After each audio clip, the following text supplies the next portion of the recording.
Yo, yo, yo, no maniacs. Welcome to the show. This is Nomad Live, all bears all the time, in conjunction with Sports Zone Chicago and my guy, the SuperBack, Shawn, Greg, Sierra. Yeah. And, hey, man, and the guys are here with me, the trustees, the Canuck. We got the Bishop down there. Looks like he's probably getting ready to eat something like he's always doing around this time. But hey, glad to see you guys in the chat. Always happy to see everybody come to join the show, man. Hey, man, you got some stuff to talk about, but I just want to start this off with this, man. I want people to understand how incredibly difficult it is to come up with solid content this time of year, this dead space in between now and the draft. It is incredibly difficult, but we do it every day. We do it every day. We come up with storylines and things to talk about every single day. And hopefully what we do, we make it interesting enough to keep you coming back. And I hope we're just doing our job, basically, is all I'm saying. So I just want people to know how incredibly it's like pulling nose hairs trying to get content between now and draft time. And it's kind of rough, man. So I just want people to hear about that and kind of acknowledge, people, we do have to go through things and make sure we put out solid content each and every day for you guys. But we do it all for you, man. So hopefully you guys appreciate it. Again, thank you for coming into the show. Kedz, you want to give out some pleasantries before we get cutting? Absolutely. No maniacs. What's crack-a-lackin'? Good to see you guys all in the chat. As heads come on in, I'll continue to welcome you guys in. Bear down across the board. My man Plank is in the building. AC Adams in the building. Billy O. What it do, Billy O? Cornelius Squalls. Who else we got? Trapper Keeper. J2K's with us today.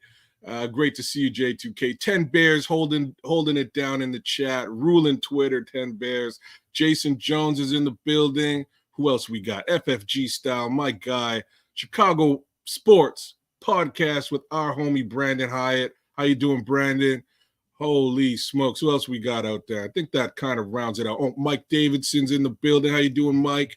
Waiting for the rest of the heads to join up, and I know you will. Aunt Mas, what are you doing? What are you saying, my dude? Hey, welcome in. Let's get it popping. Bishop, on to you. Good afternoon. No maniacs and sports zoners. Thank you again for joining us this afternoon. It's always a pleasure to see you guys in the chat. I know we're going to have a spirited chat today. To my followers out there, you know who you are. My man Stuart and Sophie out in Florida. V-Dub and the D out there on that truck, baby. Rita, Felicia out there in Chi-Town. Stand up. Let's go. Hey, guess what, y'all? It's going to be an interesting take today. I'm waiting to hear and waiting to dig into it. Shawn, my man, the SuperBack. What you say, my brother? Man, I'm about to say a whole lot. I'm fired up today. Sports owners and Maniacs Unite. It's going to be one hell of a show. I'm looking forward to it. I was able to do some homework on some of those peoples that we're going to take a look at today, and I got some nice little takes on some of these prospects. So I'm looking forward to getting at it. So let's kick it back to the man, 50 grand. Nomad. Hey, man, appreciate it, man. The guys that are on the thumbnail, Kieran Amagaji, I'm going to get that right. I think I got it that time. Leonard Taylor III, and I think, who else was there? Leonard Taylor III and Javon Foster. 2 offensive tackles and a interior defensive lineman. All available, projected at around 122. But we'll get to that storyline a little bit later and talk about it. I think it should be some interesting conversation there, man, because I think those are 3 really solid pieces at that spot at 122. Everybody thinks, you get a bunch of experts that might tell you, the draft falls off after the first round. It's like really they make you believe there's no more talent there after 32 picks. And it is the furthest thing from the truth that I can imagine. In fact, I don't think what do we have, Shawn? Like 280 some odd people that get drafted every year. Yep. So I think for a long time, I've always felt, why in the hell would they only draft that many players with so much talent out there? I'm one of those people that believes that rosters should be extended like another 20 players or so. I just don't think there's enough players that get drafted and get that honor and that respect of saying I was a drafted football player. I think 280 something people are that's just nowhere near enough. But I digress. Unless you guys want to speak on that, I can digress from there. You guys want to speak to that? Real quick, it's a money thing, bro. You're billionaires. That's an extra salary expense you got to pay. And what the league minimum is, and multiply that by an extra 10. That's taking money out of their pockets. Bottom line, nothing more, nothing less, man. Follow the money. Show me the money. That's all you got to do, man. Just follow the money. That's it. Yeah, and that's the reason why they came up with the practice squad, I believe. Kind of extending it some by just keeping some extra guys around. But I'm with you, Shawn. It's all about the money. Them guys are not trying to give anything with that bottom line if they don't have to. Yep. Well, Kedz, you don't want Kedz to touch that? All right. No, I'm good, bro. The only thing is, you know what? If you just have and I can see your point, Nomad. I can see your point. Like if you want to keep an extra 10 guys at the league minimum, what is the league minimum? So you multiply that by 10. You know what I'm saying? You get the league minimum of 10 guys. It's not a lot of money. It's not really. Here for the league minimum salary in 20 is $750,000. That's another 7.5 mil. Well, you do realize that I think everybody knows that the NFL is a non-for-profit organization, right? I think everybody, if you don't know now, you know. And what they do is they split up the money. So the TV deals, the merchandising, all the other stuff, like the contract that the league makes. All right. And they split it up between the 32 teams. Well, 31 teams and the Packers shareholders. All right. All those inbred people up there, they do that for them. All right. And so what you do, so that's an extra 7.5 out of that. And it's been, I'd say for the last 3 years, when the league or the calendar year or the fiscal year ends, I think each owner gets about $300 million. They get over $300 million. So that's their profit. That's what the NFL makes per team is about 300 mil. So 7.5 mil, it's not a lot, but when you're a billionaire and you know what I'm saying, you want to keep all that money intact. That's really what it comes down to. If you want to get down to the space when he said 7.5 million was not a lot, he was like, "What?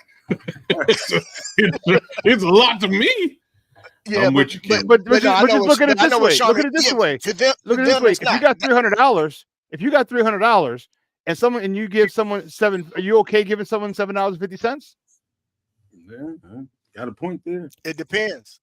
It depends on what time of the month it is. What do you say? Hopefully not the time people get there. Never mind. Oh, Shawn, I knew you were going to do that. I wasn't even going to go. I'm not going to go there. It depends on what time of the month, brother. What bill is due. How about this, guys? How about this, man? Let's start off with a bright note because right after the show, as you guys probably already heard, that Steve Mongo McMichael was hospitalized into the emergency room, and it was Brandon who was here yesterday. Brandon from Chicago Sports Podcast has got a really tight connection with his wife. He's very connected to that family, and he let me know. He gave me updates as it went on, and turned out to be just a scare. It was a UTI infection, and they treated him and they released him. So that's good news, man. So I was just glad to hear about that. But let's get into some conversations, man, because we had some 30 visits going on yesterday and today. Yesterday we had Caleb Williams who came in. Caleb Williams came in. Some guy that's a quarterback supposed to be pretty good. They're interested in. He came in yesterday, but he didn't come in by himself. The generational guy? Okay. That guy, man. So he came in, and apparently he came in with some with a group of guys who were. I'm looking at this now. It was Dallas Turner and Tyler Guyton, offensive tackle from Oklahoma, right tackle from Oklahoma. And so what I was led to believe is that he made a pretty good impression yesterday on not only the staff, but they brought some players. I think djmoore was there reportedly. Yes. Stevenson. And, they had all the staff around, and they went out and had steak, made a pretty good impression. And it's per reports, this is probably his only 30 visit. That's the only one he's going to do with Chicago. So it looks like, we could be wishful thinking on this channel and be expecting them to do something with the number one pick. But at this point, Kedz, I don't think there's a chance in HE double hockey sticks that they don't do anything but draft Caleb Williams. I think the only question is what happens at 9. But we'll get into that a little bit later. But he impressed them per reports, and some teammates were around, and some other potential draft picks. What do you think about that? Yeah, so you kind of stated the obvious. It does definitely sound like we the Bears will be drafting Caleb Williams. Glad that he had the opportunity to go and meet with them, be a little bit out of his element and have conversations, and again meet with some of the players in the team. It's my understanding that they went out to some, they took these guys out to some swanky restaurant yesterday, and by the way, also Chop Robinson was here with that group. Oh, Chop was there too. Surprising. We're going to talk about that in a minute. You know what? It's not that surprising, right? Like, no, it's not though. He's like, what's funny. Now I got to digress on the Chop. I'm glad you brought him up, and I'm glad that he was a part of the 30 visits, because I think he's amazing. I don't, and this is where your headspace would be, Nomad. I don't think he's like a Flus guy, right? Like, he doesn't really fit the mold that Flus would standard look for at that edge position. But the question remains, do you really need that mold when you have it already in Montez Sweat? You could do something different, which would add to some versatility, because he plays a position different than Montez. He plays it quite the opposite way. In any event, I think that's a cool look, mainly because him and Tyler Guyton are the guys that you get if you trade back. Like, almost that simple, right? If you were trading back at that 9th pick, Dallas Turner and Caleb Williams are a different story, right? Caleb's number 1. Dallas is probably the guy they're aiming for at number 9. If he's available at 9, we're going to grab Dallas. But if Dallas isn't there, odds are we trade back. We then potentially get 1 or 2 more picks, and we're aiming for either a Tyler Guyton in the 2nd a bit later on, or we can maybe grab Chop Robinson with that later 1st round pick that we would pull up, and now we've got an edge rusher that is in a situation where Jared Verse doesn't turn up. It would be interesting to find out if Jared Verse and or Latu show up to these 30 visits. That said, I'll leave the original question alone, but I'll pass it on to the homies here and see what Keith and Shawn have to say about those 30 visits. Well, I'm gonna put a spin on this. I know you had said that Chop doesn't seem to fit Flus's mold. However, I think we're getting ready to start seeing a little bit of Mr. Eric Washington's hand on this draft. Well said. And I think what's going to end up happening is we're going to have some guys that's going to fit both those guys' mold, per se, to kind of mix it up and have some different, which allows for some different looks, some different fronts, some different technique and use of that D line. You know what I'm saying? The back half of that defense will probably look more like Flus with regard to the takeaways and everything there. But I think up front, we're going to see more of Eric Washington's hand on the defense with regard to the way they attack, the schemes drawn up, the different stunts. And I say that because at some point I look to see the play calling being handed back over to Mr. Washington. And that's the reason why I think we're going to see more of an imprint on the defense with regard to his input, especially up front on that defensive line. So I'm not surprised to see that Chop was in the building. And I'm like you, I want to see who else ends up with some 30 visits. And of course, those local schools as well, though they don't count toward the 30 visits. So I'm looking to see who comes from some of the local schools as well. But what you think, Shawn? Yeah, you know what? I think Washington, definitely has a hand in it now. He's a D-line coach. And even though that Flus is going to be calling the plays initially, it's probably going to be turned over at some point during the season to coach. So, he's going to want the type of players that he wants. And they might be a little different from the type of players that Flus wants. All right, and that's something that Flus has to be okay with. Like, all right, if you're gonna be running this the majority of the offense, if I'm handing this over to you week 3, week 4, week 5, man, that's 3/4 of the season. All right, that you're gonna be calling the plays. You're gonna want your guys in there. So, hopefully that decision. And I'm sure that conversation was had. Okay, and now he's more of an advisory role. I'm thinking Flus is as far as that, because you're not coaching him now. You're going to be calling the defense initially, but man, after week such and such, that doesn't make any sense. After week such and such, that you get a guy that Coach Washington doesn't want or may not be fond of. You know what I mean? You're going to have to acquiesce to that particular point. I hope he doesn't pull a power play. I'm the head coach, and it's my whatever. And I also hope that ryanpoles does the same thing and sees it the same way. Like, okay, well, if 3/4 of the year you're going to be calling the plays, we're going to get a guy that's going to be exactly what it is that you want, and not exactly what, if it may be different from what Flus wants. So I'm okay with it. That's cool. So it's going to be fun. It's going to be interesting to see what's happening. With as far as Caleb, if he doesn't go to any other teams, then obviously that's the way it looks like it's going to go. So, we'll roll with the punches and keep moving forward. So I said this at the very beginning of the offseason. Kids will remember, man. It was going to be interesting to see. We know what Flus prefers. You all have spoken to that well. But we did say at the very beginning, of the offseason, it's going to be interesting to see, Eric Washington and his imprint on the types of players they go out and get.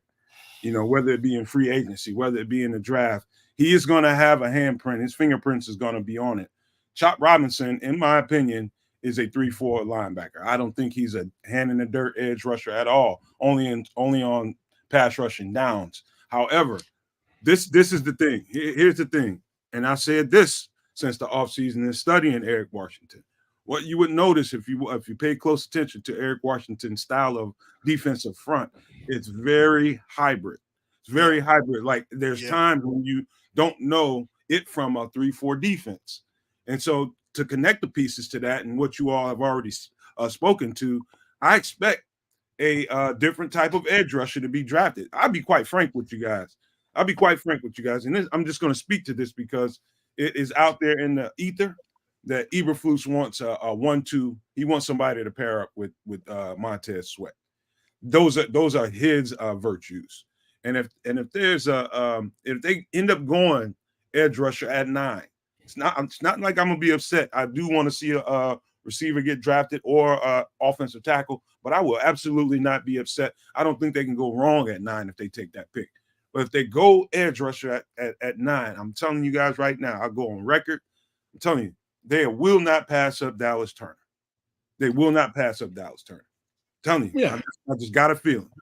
No. I think you're bang on with that one. I know there's been a lot of attention paid to Dallas Turner. The question is, does Dallas Turner slip all the way to 9?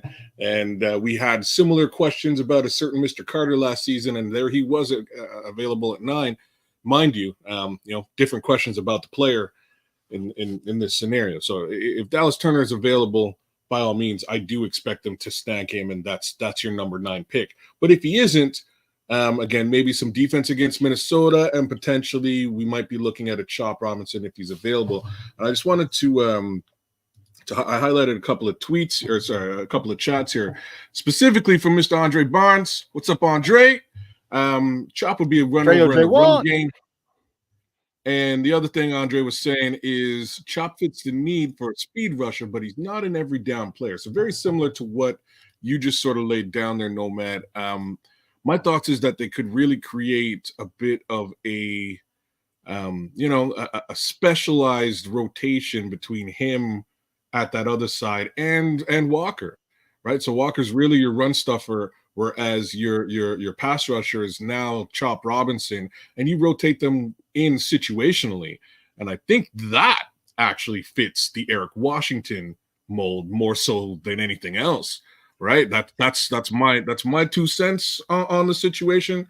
And realistically, I would be super stoked if it was Chop Robinson, because he's a wrecking ball, man. He really is. He's super fast, and he gets the job done if the job is speed rushing. So if they can sort of isolate that as his job, I think it might shake out just perfectly. That's what And I'm it's funny you say that, Kedz, because what we got to figure out with Eric Washington's defense is he looking for a guy with hands in the dirt type edge rusher, or a guy that's going to kind of stand up? Both. And absolutely. So now you got to figure out, again, because of his hybrid style, do you use that number 9 pick to go and get that hands in the dirt guy in Dallas?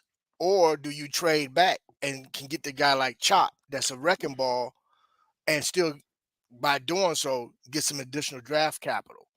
So it's going to be a funny way of maneuvering things. I mean, and then you got to also remember who can set the edge for you in the event, So it's a touchy situation. It's going to be interesting though, which makes this draft even more. Let's get to the draft so then we can get to training camp, because then you want to see how those pieces start coming together and see these men get together and put everything together in terms of scheme. So, I mean, either way, I don't think they can go wrong. But with Dallas, you definitely, if you got a chance to get him, you take him at 9. I don't care what, man. Yeah, I agree. Yeah, it's tough for me. I still want wide receiver at 9. All right, the edge position is really deep next year, and you can still get a good guy. The wide receiver draft isn't very deep necessarily next year. You got a lot of deep wide receiver draft. Make sure you dip into that pool this year, and then next year you dig into the edge draft. So you have plenty of picks. You could package them up to move up into the second round for next year. Okay, get a quality one, maybe even a first rounder depending on what you want to do. And we got to see how it plays out. We really got to see how it plays out. Just because I personally think, especially if Rome Odunze is there, okay, because I don't think Marvin Harrison Jr. will be there. I don't think Maliknabors is going to be there. I mean, and if he is, by some reason, by hook or by crook, all right, we saw Jalen Carter fall last year. All right, if he is there and you got a Maliknabors there, man, I find it very difficult to pass up a Maliknabors. Okay, I like him a little more than Rome, and it's no diss on Rome Odunze. I don't want anyone to take that to come off with that impression. In my opinion, I like Maliknabors better. Okay, and Maliknabors, by some people, is the best receiver coming out of the draft this year. I don't agree with it, but he's pretty close to Marvin Harrison Jr. Some say even interchangeable. So, I believe Marvin Harrison will be gone. And if there's a stud wide receiver there or not, I think the Bears need to take that.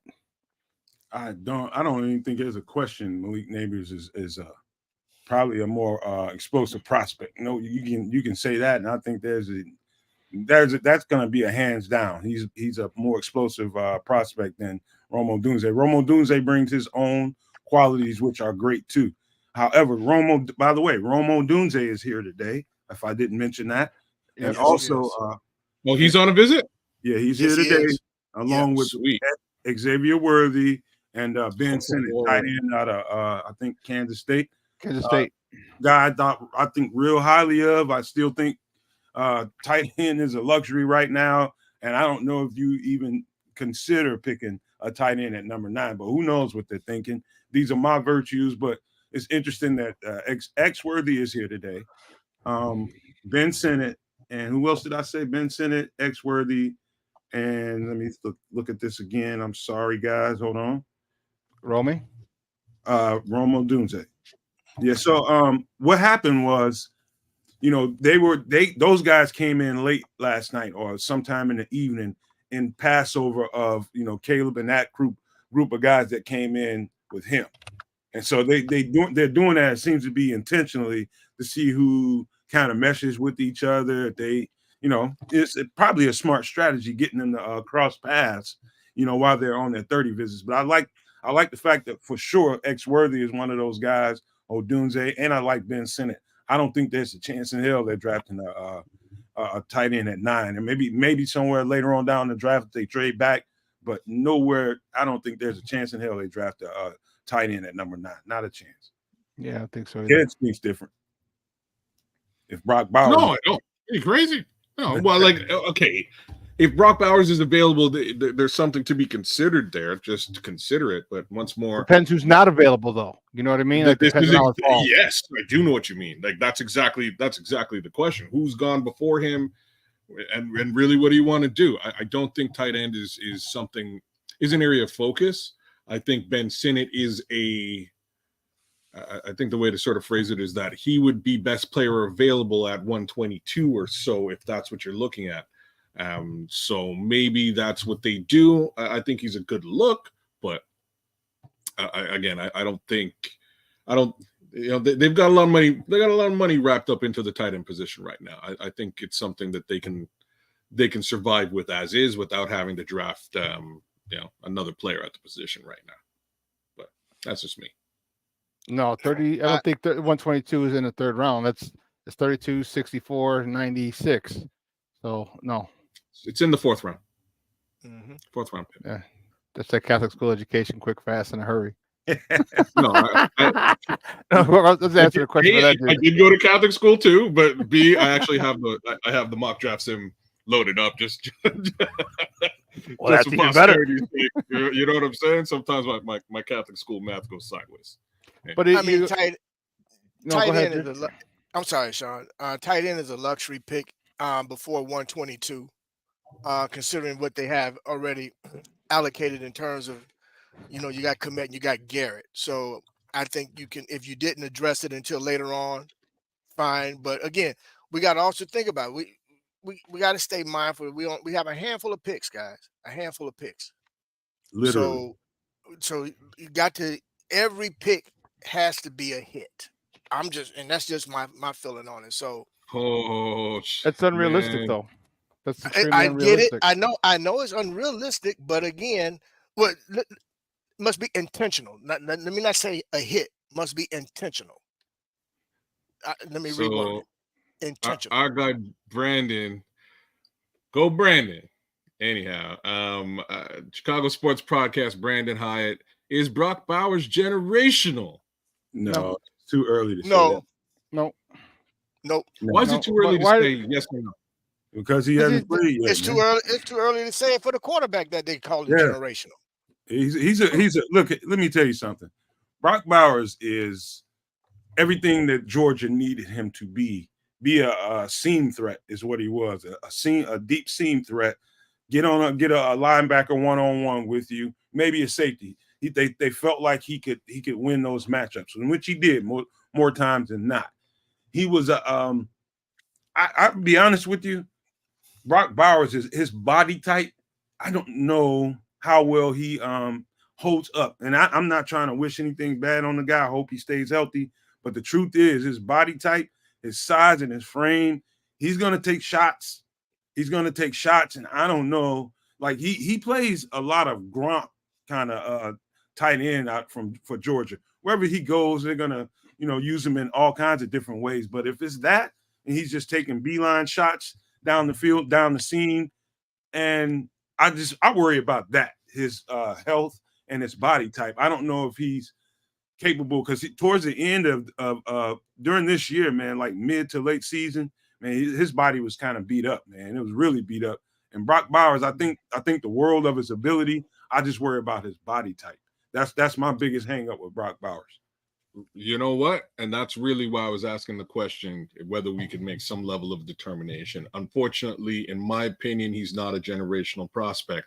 I'm not sure what he did in college. Apparently it was all good stuff. I have watched some of his film. He's pretty solid. My problem is that, again, body type. More or less what Nomad was saying. He is 6'3", 6'4". He's got a decent. Say again. 6'4" is what I've seen consistently. 6'4", right? Like I would like to see him a little bit. I would like a tight end that's a little bit bigger. When folks throw out the name Gronkowski, you immediately think about his ability to absorb that punishment, his ability to just simply, use his reach to bring footballs in, right? That wingspan is pretty crazy on the taller that tight end is, especially if we're talking about a guy like Gronkowski or even Jimmy Graham in his heyday. You really want that extra body separation. You kind of have to think about it like a power forward, right? You're kind of looking at a power forward type situation where you can post up and just get a ball from wherever it's coming in. I'm not so sure you get that at 6'4" or under versus the defense's capabilities out there. So that's where my worry is with Brock Bowers. Not to take anything out of his actual talent. He's a very talented individual. I just don't think he's got the size and length that I would prefer at the position. And therefore that's where my 2 cents is. No, I'm with you on that, man. Me personally, I look at it in terms of, if I'm going to compare it to basketball, it's like Charles Barkley and Karl Malone.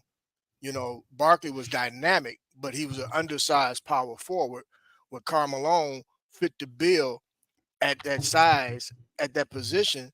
Therefore, his numbers also equated that as well. You know what I'm saying? So when you look at Bowers at 6'4", you really want a guy more 6'6", 6'7" if possible. Mm-hmm. With the length of the arms, because over the middle, things of that nature, where his body is going to be sacrificed more. You want that guy to have a little more length. So if the quarterback needs to put the ball out there a little more, he has that length to be able to accommodate that. So generational, no, very good player, and could potentially be one of those guys that you talk about on every Sunday. Looking forward to seeing them play. Potential is there, absolutely. But generational at this point, I would say no. Shawn, what about you? No. While we're talking about that, Shawn, he was talking a little bit alluded to catch radius, and I wanted to talk about Romo Doomsday. We were just answering a question somebody had in the chat. But Romo Doomsday, what do we like about Romo Doomsday? I'll tell you what I like about him. And the main thing is his catch radius. I know people get caught up into the 40 time that he ran at the combine. That's all well and good. But that guy's body control, his catch radius, and his ability to get those 50-50 balls, he wins those most of the time, I think is the most valuable aspect about Romo Doomsday. He's not a great polished route runner or anything like that. That's coaching. He can get there. But to me, he's a lot like Keenan Allen with wheels. He wins matchups, you know what I mean, and comes down with 50-50 balls. I could see if they go receiver at 9, depending on who's there, I can see them actually drafting that guy, depending on who's there. But it's a lot to like about Romo Doomsday, and I think that catch radius is probably the biggest, which the Bishop was just talking about with Brock Bowers. This dude has a wide, large catch radius, and that's attractive to any coach and any quarterback. Yeah, he does. I'm okay with that 9th pick. And again, we were talking about Brock Bowers. Yeah, he's more of a luxury, and we talked about him. And I would like my tight ends, 6'5" or taller. And I know it's kind of only an inch, but I won't even go there. But it's only an inch. But 6'5" is it's just a stereotype. It doesn't mean he's not going to be good. It doesn't mean he's not going to be great. Right? It doesn't mean that at all. But for us, it's a luxury pick, and I think we need a wide receiver at that spot, just because we don't know what Keenan Allen's going to do after this year. If he's going to be healthy this whole year, all right. You don't want to not take a guy and then not take a wide receiver and then Keenan Allen is hurt, or if DJ Moore gets hurt. You know what I mean? Like, you want to have at least 2 stud receivers for the new quarterback to be comfortable with. And ideally, obviously, Allen and Moore would be the ones, but you also want to have a young dude that he can kind of develop and develop chemistry with as he's developing his skills at the NFL level. So, I don't know. I'm looking. So, Kedz, I was looking at it. So, say Caleb Williams, Jaden Daniels, JJ McCarthy. Someone jumps up to get him. Harrison Jr., Neighbors, May, Alt, and Olu are gone. That leaves Dallas Turner, Jared Verse, Romo Doomsday, Brock Bowers. That leaves, I'm with you. So go ahead, Noah. In other news, Sam Mustipher just signed with the Denver Broncos today. I know I'm not saying this, and don't take my chuckle for me wanting to clown Sam Mustipher. I think Sam Mustipher is a good center, and I think he's developing like most players do. You know, I mean, he just takes time. Is he a great center? I don't think so. But is he worthy? He wouldn't have a job if he wasn't. And so just so if anybody wants to chime in on one of our favorite Sam Mustipher, you can go right ahead, kid. I see that look on your face. I wish the kid all the positivity I can. Big thumbs up, big respect to Sam for making a go of it, improving where he went, and then finding his way elsewhere. I really wonder what the contract looks like. I'd like to see what the numbers are, just to see if he, if they paid him well, right? Like if this is a real start for him since winding up. I believe he went to Pittsburgh last year. My understanding is he played very well over there, right? You know what's funny? Like, real talk, ryanpoles needs to have absolutely nothing to do with the Pittsburgh Steelers. I just want to put that out there one more again, because the list of former Bears on that team is almost as long as the list of former Bears on the Atlanta Falcons. It's kind of funny, but hey, they're taking our old guys, washing them off, and reintroducing them to the world. And I'm glad Sam is getting the opportunity to do things again out in Denver. Mind you, I don't know who's throwing footballs over in Denver, so there is that part. All right. Well, you go ahead, Bishop. You got something to say on that? Just good luck to him, man. Apparently Sean Payton thinks he can get something out of him, so we'll see. Like you said, we don't know who's going to be throwing the football there just yet. But one thing for sure, if Sean Payton felt comfortable enough with signing him, then apparently he think he can work with him. So good luck to Sam, man. Hey, keep it going, brother. You got miles to feed, man. So two big thumbs up to you, definitely. Shawn, what you think, bro? Yeah, I think he was terrible, but if he gets another gig, hey, more power to him, Papa. That's just, not very many gigs you're gonna be able to get, $750,000. That's a league minimum, man. Not many gigs you can get out of college and just get that right away. So you know what? Keep it as long as you can. Just because I don't like him doesn't mean I wish him any ill will, because I don't think he's very good. All it takes is one team to think he's good, and that's all that matters. All right, that's all that matters. You know what? More power to him. I'm sure you got miles to feed, maybe a wife and kids. And if not, still doesn't matter. Get all the money you can, man. And I ain't mad at you, Papa. I am not mad at you. Make that money. Well, he did. I think he did pretty well in Baltimore this year, but not well enough to keep him, apparently. So, good luck to Sam Mustipher, man. Keep working, keep grinding, get your money, man. I'm not here to hate on you. I don't care how bad it went in Chicago. I'm never going to do that to a guy. I think it's worth doing that to a guy, to me. But I digress. Good luck, Sam Mustipher. Here's something interesting, man. They are teams.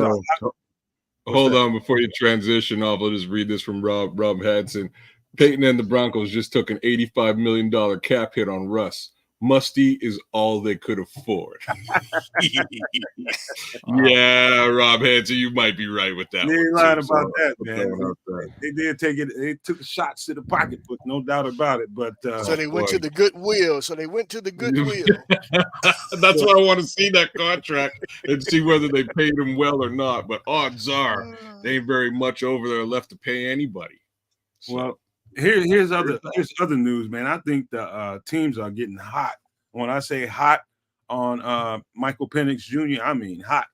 The Minnesota Vikings sent their entire, not just position coach, not just head coach and the coaching staff. They sent the entire coaches and front office out there to go see Michael Penix Jr.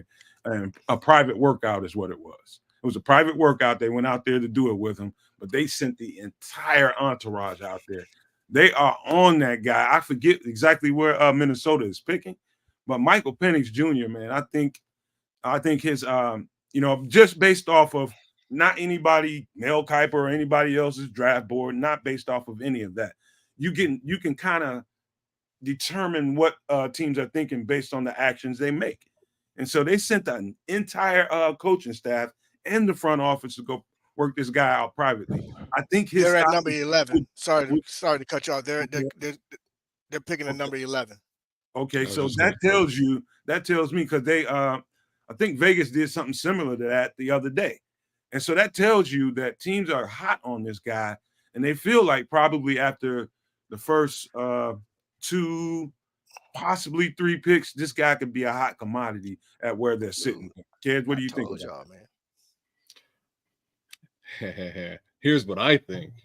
I think we should trade the number 9 pick and make sure by hook or by crook, Minnesota does not get the quarterback they're looking for. That's what I think. I think you can actually play some defense here with this pick with a little bit of a different way of thinking. Trade out of that position to a, give me a second here, to the Raiders.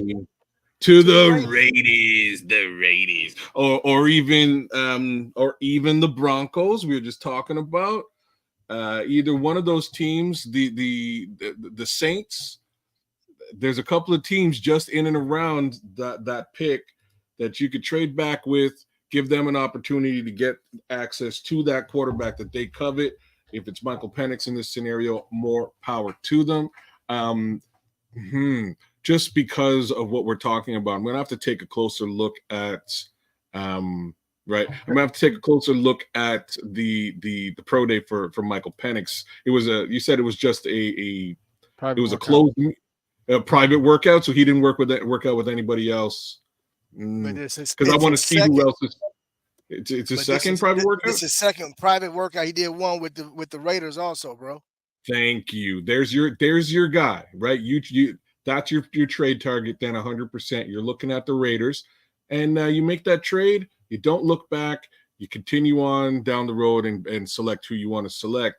The upside and the benefit to this is that you just help to cripple, one of your 4 rivals, and ain't nothing wrong with that, mind you. Like, don't go crippling people. That's bad advice. Go ahead, Bishop. You want to touch that? Yeah, I do, man, because I said, might have been a week or 2 ago, I said, hey, don't sleep on Michael Penix Jr. Do not sleep on this kid. I know everybody talk, well, he has some injury issues. Yeah, he has. But guess what? His medicals came back all good. There's no concerns, no worries about the injuries that he suffered, even with the shoulder at the end of the season. The kid is healthy. He's ready to go. And the kid can throw, man. The kid can throw. He can make every throw. He's the prototypical size. I mean, whether it be the Vikings, who I don't want them to get the help. So I'm with you, Kedz, on that. If Vegas wants him and Vegas is willing to come up to number 9 and we go down to 13 and can still get who we want to get, absolutely. Why not do that? I'm all for that, my man. Yes, sir. I'm all for it. For that matter, I can tell you another team I'm waiting to see if they jump on the radar regarding him also, which is the Seahawks, because they're going to be looking for a quarterback too. Because I think, although Geno is there now, I think that they're definitely looking toward the future. So with that being said, I wouldn't be surprised to see if they may creep up into wanting to come up, into that top 10. But definitely the Raiders, because they definitely been sniffing around Michael Penix Jr. real heavy. So that's interesting. Before you throw the Shawn, that's interesting, because if we're talking about the Seahawks, you might be able to get a little bit more capital from them because they're a little bit further back, right? Like it might be a vanilla trade. Yeah, you might get a vanilla trade out of the Raiders 13 to 9, come down those few spots. But you may get a fair amount more capital from somebody a little bit further back. That's a good call. And that would also potentially put the Rams in the same conversation too. I don't know what kind of capital the Rams have at this point. I know they've traded the world to win a Super Bowl. I wouldn't do the Rams only because they're picking at 19. I wouldn't want to go that far back, bro. A little bit too far back. I'm with you. Okay. Sorry, Shawn. Yeah, can I talk now? You're allowed. Thank you, guys. I'm just busting your chops. Seattle's not coming up. It's got to be one of those 3: Denver, Raiders, the Saints. And Indianapolis got Richardson. Seattle, they not only have Geno, but they also got Sam Howell, kid from Washington. Jacksonville, no. Cincy, no. Rams, no. Pittsburgh Steelers, no. Miami, no. So it's really one of those 3 trade partners that you got to go back, and you don't want to go back any further than that. The Raiders are at 13. That's 4 spots back, and man, who knows? Now you're giving the Jets a chance to take someone that you want. Okay, whoever you trade up to, the Vikings are gonna see what they're gonna do. The Broncos, you know what I mean. So everyone, you're those 4 spots is a lot, I think. But It's I do funny think it makes sense because I think it makes sense to try and block those guys. Just get someone up there. Because Michael Penix Jr., man, I think he'd be stepping into a great situation. We talk about what the quarterback here is stepping into. He whatever quarterback is coming into Minnesota, they got a great situation as well. All right, you got Aaron Jones as a running back. All right, Justin Jefferson, Jordan Addison, and T.J. Hawkinson. That's a nice little offensive squad that you're stepping into, and we already know that Michael Penix is regarded as probably the best passer in this draft, the most accurate passer. And you want to put that? I mean, that's not up for debate. You go debate with your mama, but you got a guy who's going to put it on a dime to Justin Jefferson, to Jordan Addison.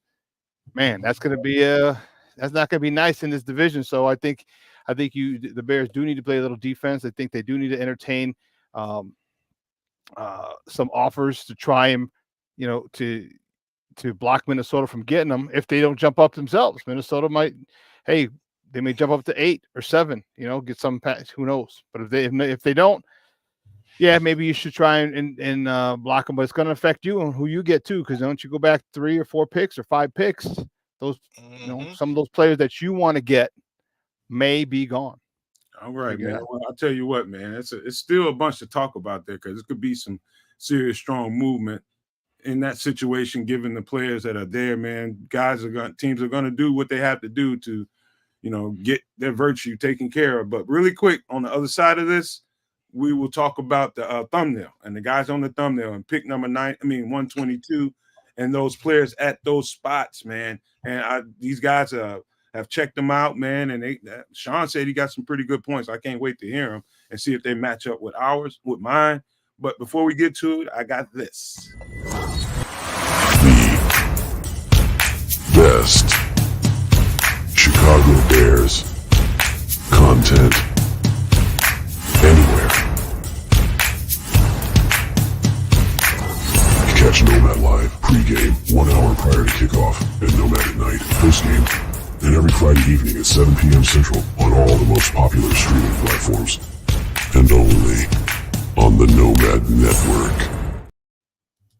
That is right, you guys, man. We really need you to keep up the support, man, for both the Nomad Network and Sports Zone Chicago. We really use, and King Booker World gave us a super chat, kids. If you don't mind putting that up, I will speak to that directly.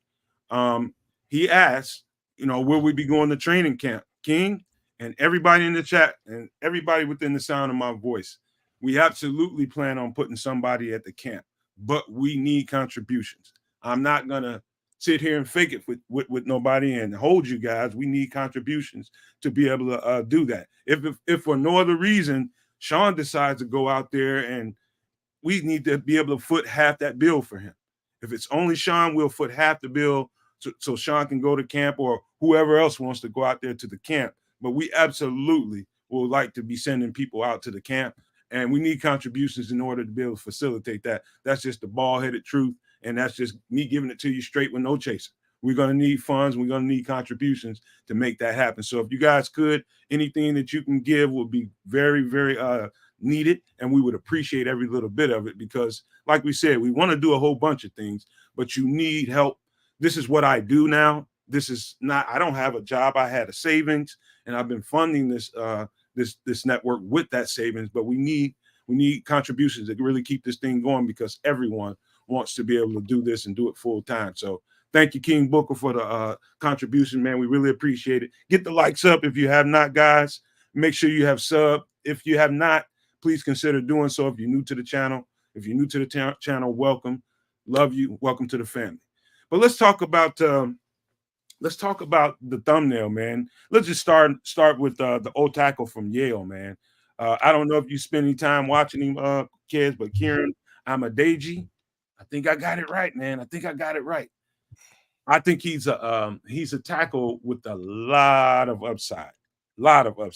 He has a frame kind of like Braxton Jones, but I could see, the lower body has the potential to get stronger than Braxton Jones. And so right about now, he's around the same speed as Braxton Jones, but I can see the potential of him getting a whole lot stronger than he is. Is he a day one starter? I don't know. He's got some really long arms and he's got some good fundamentals, man. And everything that you look for in an offensive tackle or left tackle, I see it in him. I think he's still going to need to get stronger. How far back do you think? And I'm gonna look around the 93rd pick is where he's slated. Yeah, that's late third round. I'm just trying to wrap my head around how they secure this guy and bring him in as bringing him in. Do you feel that this would be an upgrade to Braxton Jones, or more of a developmental case scenario where he's similar to Braxton Jones but needs to grow in other areas? I'm gonna throw that at you, Nomad. About the same speed as Braxton is right now. Braxton would take the leg up because he's got a couple 2-3 years under his belt. Got reps, yeah. But they're around the same speed. But his upside, and I always talk about upside with football players, is that lower body. He can definitely get a little stronger than Braxton Jones is and be able to anchor better than Braxton Jones. Is he the answer at left tackle right now? I would not sit Braxton Jones to start him right now. I would just say then that's my problem with the name, right? And Jan Hammer nailed it. So he's Braxton Jones 2.0. Could keep the original and actually let him play his third year in peace. And I'm right there with Jan. The only reason we're bringing him up, Jan, is because he's been here on a 30 visit. So they're actually strongly considering him. That's not a name that I would just say, all right, this is a epitome of the left tackle that we need if we want to move Braxton Jones to the swing. I would not say that. He's on that thumbnail because he came on a 30 visit. I hear you. I just find it a little bit. I'm not sure what level of improvement you're really going to get picking a tackle at that far back, and if the comp is Braxton Jones. I'm just not sure what you're really going to get from that. You're going to get competition is the answer that I'll give you. And yes, I believe competition is required at that position. Mind you, there's still holes to fill, right? So at 122, you could potentially be looking at a Brendan Rice who's somewhere around 131. You could be looking at Ricky Pearsall, right, if Ricky falls, Devontae Walker if Devontae falls, and Malik Washington, Luke McCaffrey, right, where Taj Washington as well. There's some wide receivers on the board in and around there that would make sense. And I'm literally pulling this right out of the mock draft sim. Bucky Irving might be around, Blake Corum might be around, and this is me at pick 122. Just looking at what's available. There are some moves there that could be made that that make things a little bit different. I'm not so sure you're going to get much out of an offensive tackle at that far back in the draft. If it was me and I'm really thinking about an upgrade at that tackle position, I'd do it either much earlier in the draft or not. I'll be honest with you now, because Leo makes a good point. He's talking about Mailata that was drafted in the 7th round for the Eagles, and he's a Pro Bowler. And so we had one of them on our team before. One thing I would say to that, kids, and this is just not me trying to step on you, it's just me just knowing what I know. I think paying too much attention to where someone is drafted, I think almost does a disservice to what capabilities that player has. It really doesn't matter. It's only 250 something, 280 something, however many that get drafted. There are players that are not drafted. I know of players, Pro Bowl and actual Hall of Fame players in the Hall of Fame offensive linemen that weren't even drafted. That happens. It doesn't really matter where a guy gets drafted. It's about what that coach can do with him, how hungry that person is to grow and get better. And it's all about that. Does it matter where someone gets drafted? Slightly, but I don't think that much. So I'm gonna tell you why it does, right? So the only reason why, everything that you just said is 100% valid. the counter argument here is that there may be another player within that range that fits your team or fills a requirement on your team more so, right? And that's the only reason why I'm sort of looking at draft position and then scoping out who's around that draft position, right? I'm looking at the rest of the guys out there and saying, are we looking at replacing or filling this tackle position? Okay, that's on the table. If we're going to replace the tackle, is this an upgrade? Not necessarily. It's about vanilla. Well, if it's about vanilla, well, we can replace and upgrade at these other positions within this, 20 pick range, and that's why I look at the draft sim. That's why I look at the numbers and the players in and around that position.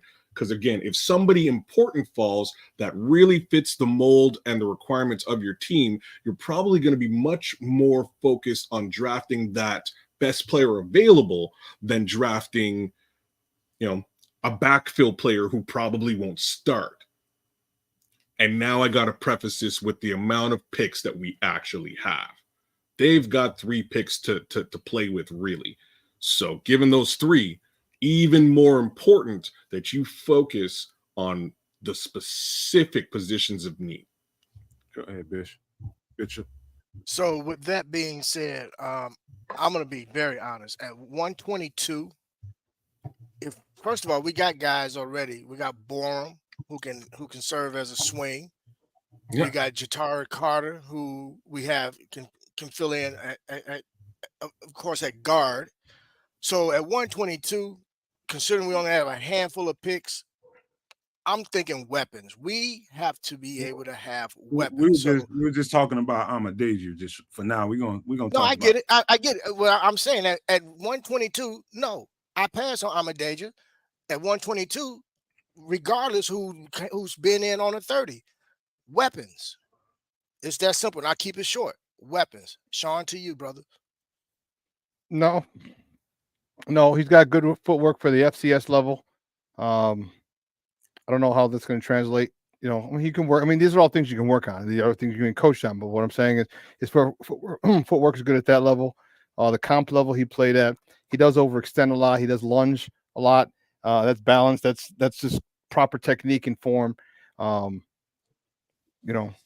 So I mean, it doesn't matter how strong you are. Once you're leveraged and you get out of your skis, it's not good. And getting out of your skis is going to be an issue.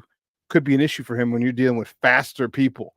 All right, he hasn't dealt with the person coming off that line shot out of a cannon. All right, I was watching some of the tape. The guys, the DNs he faced, they popped up and then attacked, and that's time. That's time. You get someone with a quick first step. Man, there was one that the guy still didn't pop up as much. He came out more than up, and he had an issue with him. And then he didn't put his hand on his hip and drive him past. He just tried to out muscle him. So I don't know if you're gonna be able to do that at the next level. Again, that's all technique. That's all coaching that you can do. But I don't know. One, I don't know if he'll be there. But two, I think we have, as the gentleman said before me, I think we have enough offensive tackles that we can go around. We don't forget we just signed one in free agency to go along with Borum. All right, I think we're good with the offensive tackle spot. And if he's not a clear upgrade over Braxton Jones, then no need to bring someone in like that. Shawn, this is a quick personal question to you. Did you notice when watching his tape, did you notice how those go-go gadget arms made him right even when he was wrong? Yeah. That was one thing that really stood out to me was those long arms. I mean, he's got some go-go gadgets on him, man, and those arms of his would make him right even when he was wrong. When somebody beat him around the side, boom, he can get his hands on them and kind of wedge them to the outside so they couldn't make it all the way to the quarterback. I mean, they made him right when he was wrong. So those are kind of, arms are great traits to have, man. And I just want to ask you if you noticed that when you watched it. Yeah, it helped. One of the things that I didn't see a lot. I didn't see a lot of guys get even with him and then dip. All right, you get a guy who can dip, an athletic dude who once he's even with you, and he dips. Like I didn't see that. I didn't see as much bend in his hip as I would have liked. like I said, he stood up a little bit too much sometimes, not a lot, because hot. again, the talent that he's facing, he could afford to stand up a little bit. You know what I mean? He could afford that. Yeah, that's one of the things that I look for in tackles. I just look to see who they're playing. Like when you get a guy who can dip, all right. When I dip, you dip, we dip, and he gets that left shoulder down. Can you to get past you? What do you do at that point? I didn't see a lot of that. I didn't see any of that one. And the things that I looked at, because he was able to get onto people, and those guys, those saying for wide receivers, if I'm even, I'm leaving. When you get a guy who gets even with him after that first step, what's he going to do? Yeah. So I'm gonna hand it right back to you guys. I don't know. I just know this, man. Sometimes where somebody plays at does make a little bit of difference. The competition level. I hate to hang that over a player, but it does make some difference. When you, as opposed to this guy we're about to talk about next, Javon Foster from Missouri, I believe. Mizzou, yeah. So anybody get to check him out, and what did they think? I did. I checked him out as well. He had decent footwork. Comp level, you're in the SEC, so no questioning the comp level at that particular point. Sometimes he did overextend. He did lunge. He did get out over his skis. And again, that's just when you had guys who were really, really fast. Not too often, but I mean, these are all things you can work on depending on your line coach. Just sit back. I like the way he sat back a lot, and really his he got vertical, so he went straight back, which is really good. A couple times I saw him turn, which opened the door, but no one took advantage of it from the time that when I was watching him. But yeah, I think he's all right. I think he could definitely come in and compete for a backup spot. But yeah. So what I thought about Javon Foster, I really didn't have to do any briefing on him because I studied him before we did the Old Tackle show on a couple of months ago. Javon Foster is a battler. You better be a battler in the SEC. That's for damn. He is a battler, and he's got technical work to do, just like any college offensive tackle. He's a right tackle, but does he have the skill set to go to the other side? We don't know that. I think he could do it. He's got the footwork to do it. I think he could. I just, that size and strength is incredible with him, man. And he's pretty decent in run blocking, but here he's going to have to be better. They ran the ball quite a bit over on his side, which one of your favorite guys, kids. What's his name? Little guy Schrader, the running back that we liked. Schrader. What's the little guy's name? I forget his name, man. The little running back that he led the SEC in rushing. Little white guy, man, that we had on the running back show. Oh, snap. I think it's Cody Schrader. Right? They ran like a majority of his yards that he gained was on that right side and off of seal blocks that Javon Foster made. So he is effective at run blocking, but he's going to get better he's got to get better if he gets drafted here, because they will expect him to be. They did some zone blocking, but a lot of the stuff that they did was also gap power stuff. But I think he's a good fit depending on what they decide they want to do with Darnell Wright. I like the kid, man. But if anybody else has anything to say about him, go ahead. Nobody? I'll pass it up to Bishop. Bishop. He's got good traits, man. Good traits, but again, I'm stuck on the mold, bro. At that pick, what we got to do and what we need to address. I don't have much to say on it. I'll let Shawn speak on it. No, he was good. I thought I said. Did I say something already? I don't know. Well, you ain't got to. You did indeed. Yeah. Remember I said he played in the SEC, so there's no thing on the competition. Yeah, it's good run blocker. Just sometimes overextends. That's all. That's a college offensive tackle for you. They do, like I'm noticing that a lot more. Like I think it's they're compensating for the speed at the edge position that's getting better and more athletic. And I think that it's almost like a panic move. It's like once you got them, you got your hands on. Let me put the rest of my weight on them so I can make sure I got them. It's almost, that's kind of what it looks like when you look at it on tape. It's like almost like a panic move. Darnell Wright still does that, but he's very effective at it. You know what I mean? And so, Donald, right there, he overextends because he attacks. Like that's the one thing. Like he doesn't pull back right away, which I thought was amazing. And I've been saying that for literally for years. Like why do they always kick step? Why don't you attack? You have the area I forgot what it's called. The line after the line of scrimmage where you can't cross and you know what I mean? So he attacks them.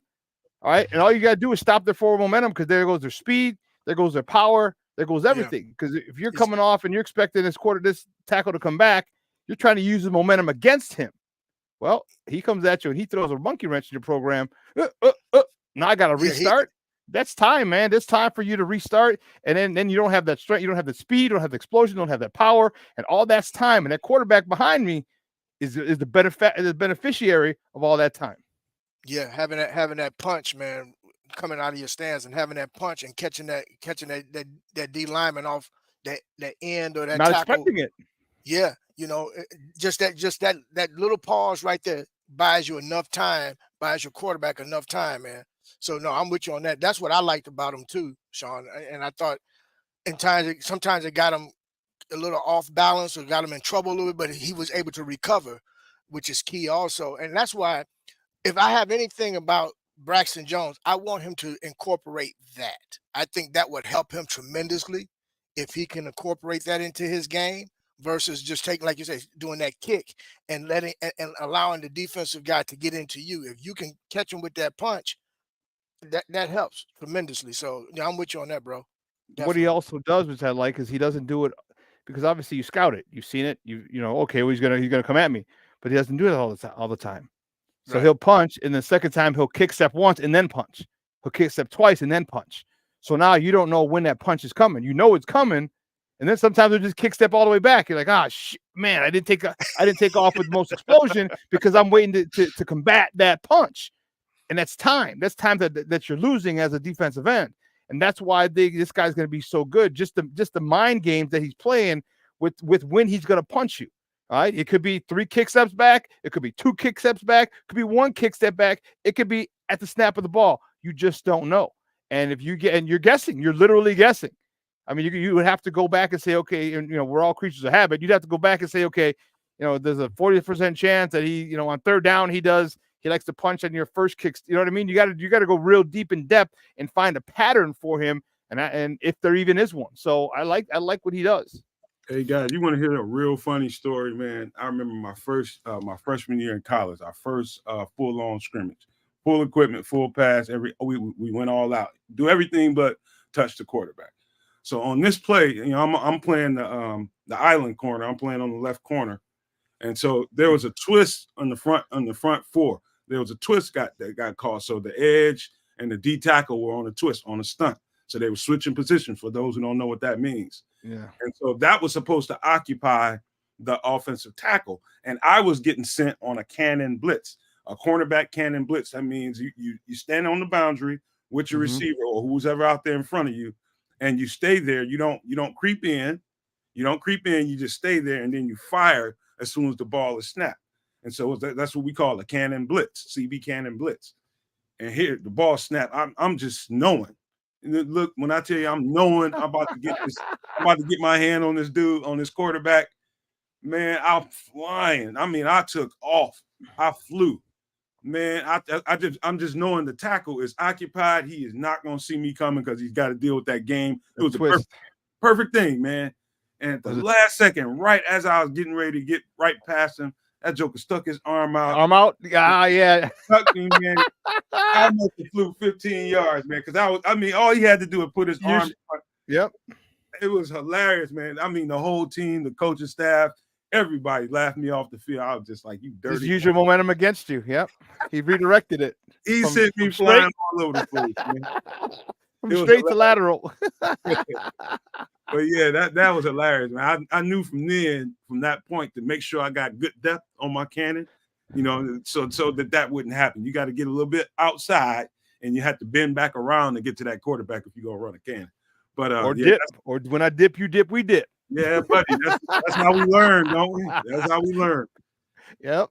Hey man, but here's the last guy we want to talk about, and this is one of my absolute favorite players to watch at any position in this draft, and that is Leonard Taylor III, defensive tackle, 3-tech out of Miami.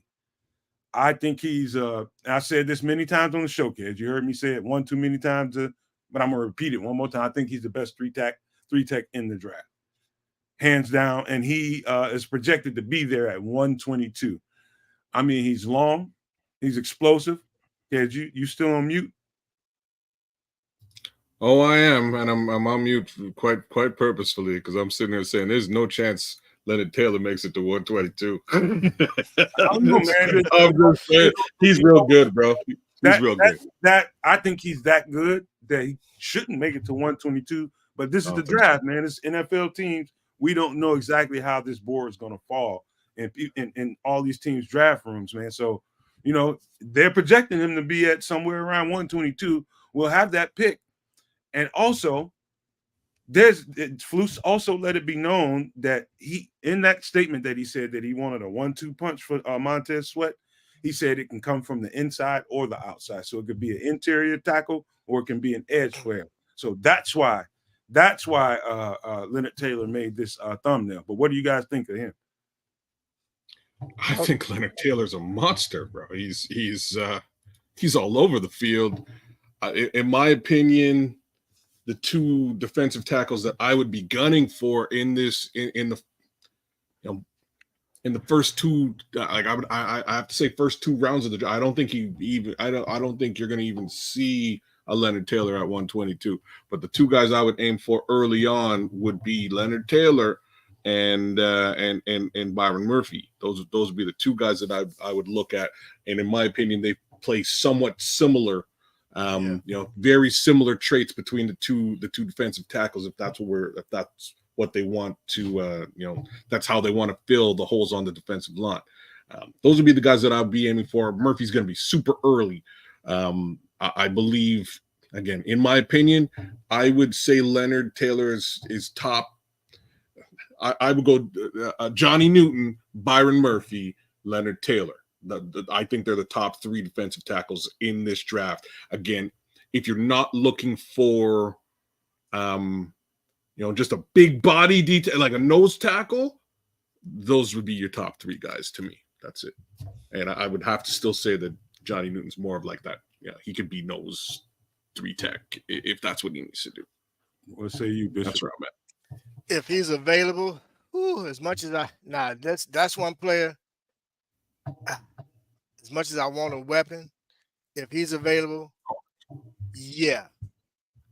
But at the same time, we got young tackles that we just drafted that I don't want to see any reps taken from them either. So, I mean, man, at this point, get the best available player at that pick at 122, period. That's it. Shawn, go ahead, brother. Oh, I love this guy. He's great. I love this guy. Yeah. I love this guy. Explosive, quick, nasty. Yes. All right. I love this guy. I mean, he's got a motor. Dude, I love this guy. And there's no way on God's green earth he's going to be a 122. If he's even close, you better jump out to 115. You better jump out to 115 and grab him because that's still, 7 slots? If he's, and I don't even think he's going to get out of the second round, truth be told. And if he does, it'll be in the first half of the first. There's a first half of the third, excuse me.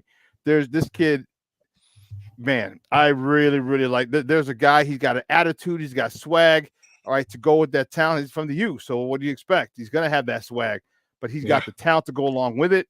He's got that bravado, and I love the way he gets skinny. I love the way he gets vertical, all right? And on zone blocks, he steps quick, and he replaces that offensive lineman's outside foot if they're going away from him. You know what I'm saying? And oh my God, like it's whew. When I watched this dude, I'm like, and I looked again, I'm like, this guy at 122? I'm like, there's no way he's gonna be that. When you said that to me, Nomad, I'm like, there's no way this dude's gonna be a 122. None. Man, Shawn, I got the same energy as you, man. But I got a question. I mocked it up. Go ahead. I got a question for you three guys since we're talking about this young man. Would you use some capital from next year's draft? Yep. on a defensive tackle. Before we go there, to what I'll give you my answer. Because we're gonna kind of this is how we're gonna end the show, man.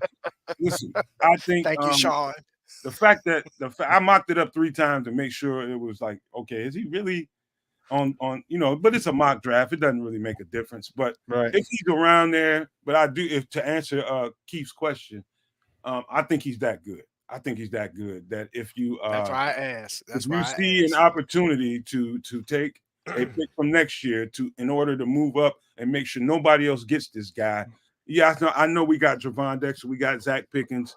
You can't have too many explosive pass. Say it again, Nomad. Say it again. You're a DB, you know. You cannot have too many explosive interior pass rushers, outside pass rushers. You can never get enough. It doesn't matter if you got Pickens and Dexter. Especially when we rotate them the way we do. Absolutely. That's why I asked that question, man, because I was like, do you use some draft capital from next year to go get a guy like him? The answer is yes. There is no question in my mind that this dude is that dynamic and that explosive. His upside is incredible, man. He's with Coach Washington. Yes. I mean, every time I probably turned on, I probably watched him in depth at least 12, 13 times. That's how much I like the tape. I don't do that with every player, but every now and again there's a player. I did that last year with Darnell Wright and Javon Dexter. We ended up drafting him. But this is one of those guys that I know that defensive coordinator is like, this dude, he's one of those players that can you look at him, Shawn, and tell that you can put him out on the edge too and get some pass rush out of him there? It doesn't have to him anywhere. Yeah. Put it, dude. And he's still. I mean, he is 304, but he's not a sloppy 304, dude. At all. He's not a sloppy 304. He's not just big belly and had some guy. No. I mean, he's not Aaron Donald. Let's not get it twisted. He ain't got a 6-pack. That's the first dude I saw outside of a bodybuilder that had a 300-pound with a 6-pack in the NFL. But I digress. But he's got that explosion, man. He's quick. He's explosive. You can put him at the 3. You can put him at the nose. You know what I mean? And if you want a bigger pass rush, you could put him on the corner, on the edge. Like he could play all 4 different spots, man, depending on what type of package you put in. If you want a NASCAR package, you might put him inside at the nose. You know what I mean? Like, man, this guy is extremely versatile. And dude, I like this guy a lot, big time. Shawn, you know what would make him even more explosive if you put him on the edge is the fact that he's got those go-go gadget arms on him. He's got extremely long arms, and that fits well for an edge rusher because you're not always going to get there on time, but you can reach slapping balls out of the quarterback's arm when he cocks back. Not only that, I mean, just getting your hands up, if the ball's coming in your into your space and he's trying to throw over you, he's got those long arms. I'm telling you guys right now, wherever Leonard Taylor goes, it's going to be a treat. On whatever team he goes, he is going to be a stud. I'm telling you right now, if he was in the Bears uniform, I'm going to be hopping up and down around in this man cave. But, yeah, man, that's how much I like Leonard Taylor. I'm glad you guys saw it the same way, man, because I think he's extremely dynamic. And well, here's the thing that I look at his thing. He's got a 30-inch vertical. Dude, you're 300 pounds with a 30-inch vertical. That's extremely impressive. All right. He's got 34-inch arms, 33 7/8. All right, I got 34. I have long arms for someone my size, 5'11", but he's got long arms. All right, at almost 34-inch arms. Here's the thing that gets me: his broad jump was 9 feet, 1 inch, at 300 pounds. What does that mean, Shawn? That means takeoff is unbelievably powerful and quick, extremely explosive from the hip. And that's what defensive line coaches want. Extremely explosive from the hip. 9 feet, 1 inch for a 300-pound Mother Hubbard. My goodness. I even heard Greg Gabriel say that scouts really think that's the key. Any kind of scout, any kind of workout, any kind of combine. He said when it comes to those guys, that's the one thing that they really key in on is that broad jump and the explosion. Actually, as a matter of fact, I heard Rob Marinelli speak to that. It wasn't Greg Gabriel, it was Rob Marinelli. The famous. What does he know about D linemen? He said that's what they zoom in on that, Shawn. Yeah, the explosiveness of their broad jump. And that think gets you about in the this. door. Think about this too. Another reason why I posed that question is because DeMarcus Walker's in the last year of his contract. So why not go get a guy like that that can definitely come in and be able to fill that void if DeMarcus Walker ends up leaving us after this coming season, after this season? I mean, Well, no, because you got for next me- year, you got all the edges for next year too. You don't got to worry about that this year. Well, but remember now, DeMarcus plays inside also, so he's versatile. So you replace a versatile player with another versatile player, and a young one and cheaper. Well, So I'll tell you one thing. They've hamstrung themselves with the depth part of what we need to get, this year. I think we're good on the top end. The first 22 on the 11 on one side, 11 on the other side is pretty solid. I feel good about it. But the depth behind it is questionable. And Ryan Poles has made his choice. He's going to draft a quarterback, no question about it. And it appears to be Caleb Williams. He did that. He sacrificed the amount of draft capital that he can get, and he feels good about it. I'll tell you this, man. I feel like the Bears, even with them not keeping Justin Fields and taking another quarterback, I still feel good about the path that we're on.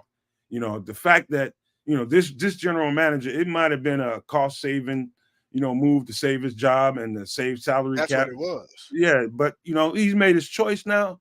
I like the path that we're on. Every GM has the right and reserves the right to get the quarterback that they choose. Their particular mortality as a GM kind of depends on it. So it's best that you get the quarterback that you think is best for the situation that you're in. I think he's made his mind up, and I think it's going to be Caleb Williams without a doubt, and I'm okay with it and ready to roll with it. So before we get out of here, guys, let's give some pleasantries and some shout-outs and get ready to wrap this thing up. Cool beans. Before we do, there was one chat. There was one topic I wanted to touch on here. Just give me 1 second. There we go. So Thomas Gage is very interested in Javon Baker. This is some of Javon Baker's a little breakdown. A quick recap of Baker. 6'1", ran a 4.5 4.40, great athletic build, forgotten, man buried at Alabama, transferred to UCF and put up 1,139 yards, 7 touchdowns in 13 games, averaged 21.9 yards per carry last year. It's an interesting case scenario. I haven't had the opportunity to look at Javon Baker at all. Maybe I should. Have any of you guys taken a peek at Mr. Baker at wide receiver? I can't say he definitely was a name on my list. How much homework I did on him, Thomas, I don't know. I will go back and check it out and tell you what I know about him tomorrow. But I'm pretty sure he's on my list. It's just with so many guys, I just can't remember how much I can't remember what I know about him. Once I see him, like if I turn on the highlight tape right now, I'll be, okay, it's that guy. But I'll get back with you tomorrow and try to give you a little bit more info on him, Thomas Gage. But yeah, that's what I know about him. Okay, cool. Just thought I would ask Shawn. Any thoughts on Baker? Have you had the chance to look at him yet? No? Okay, no worries there, man. Thought I would throw it at the team. Thomas specifically asked me to throw it at the team, so that's what I did. No maniacs. Chat's been popping. A lot of interesting introspection out there. Got to give a bunch of shout outs here to the folks who showed up and represented with us. As per normal, Daryl Gibson, thanks for showing up, my bro. Cloak 94, what's up to you, bro? Jose Sanchez from Puerto Rico. Oh, Boricua. Yes. Leo Factor. Who else we got? James Hunter in the building. Rob Hansen. Be yourself. What it do? Be yourself. Lord Crimson, thanks for coming through, brother. Smitty, I know you were late, but I won't hold it against you. King Booker World, thanks for the super chat again today, my dude. We're gonna do what we can to get at least one body, likely the body in the bottom right at training camp, if at all possible. That would be awesome. But again, we'll put together a send Shawn to camp fund and do what we can to get Shawn at the camp. Outside of that, who else we got out there? I think that kind of. Oh, Armando and Patty Laura, big love to you guys. Thanks for representing with us. Yes, yes. Love both of you guys. You guys are here every day. Mike Whalen, thanks for coming through. He says he's late, but again, I won't hold it against you. Juggy Nuggy, thanks for coming through. Thanks for hanging out. Jay Grizz.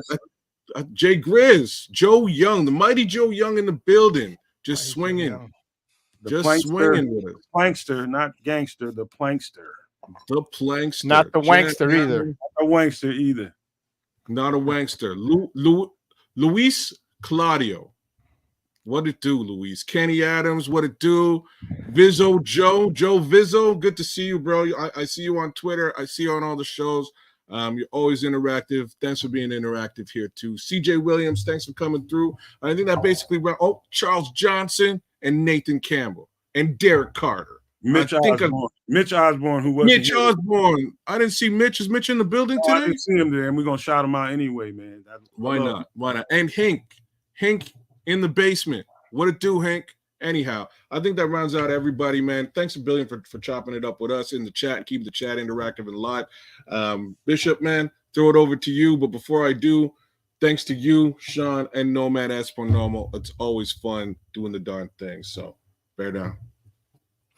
Well, hey, I just want to say thank you again this afternoon to all of our No Maniacs and Sports Zoners for hanging in with us again for a little over an hour today. It means a lot to us. Make sure you guys hit that like button on your way out.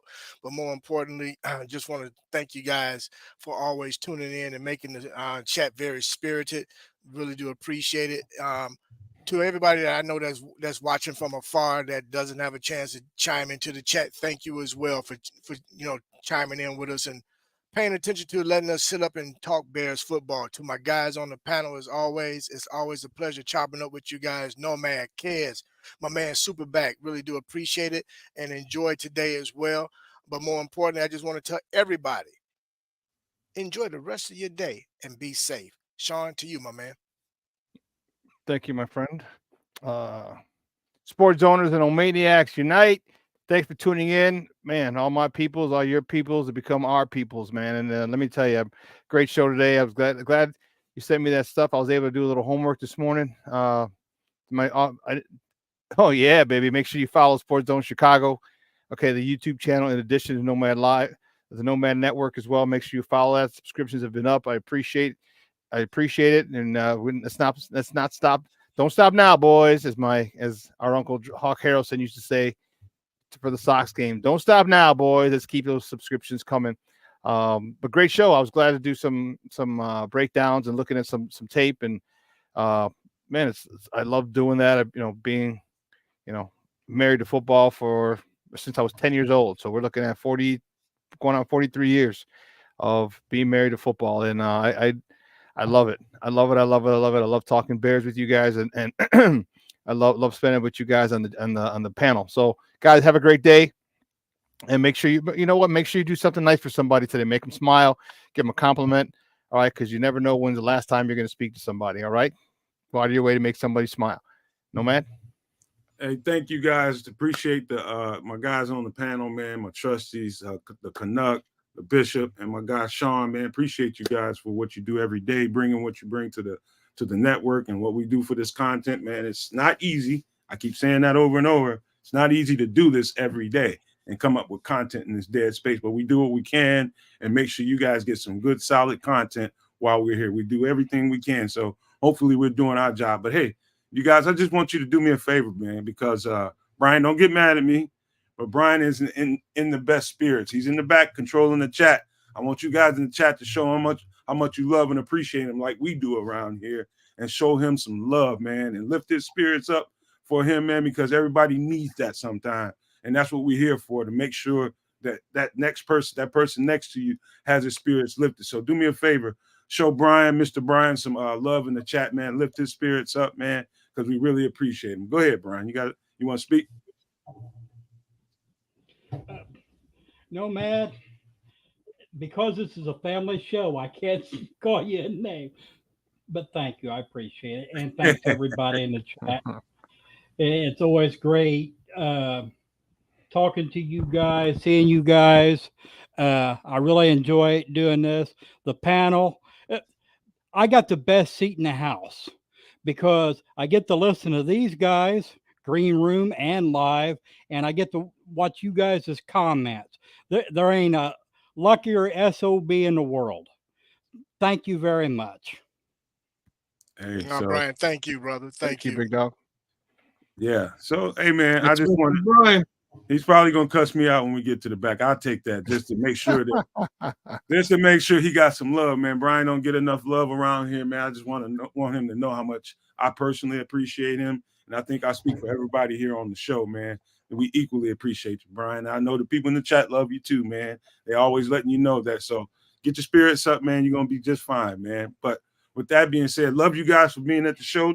Like Shawn and the guy said, don't forget to hit that like button and hit the subscribe if you haven't for both networks, the Nomad Network and Sports Zone Chicago, man. We would really appreciate that if you did that for us. But before we get out of here, I got to leave you with these famous words. Love, peace, and hair grease, y'all.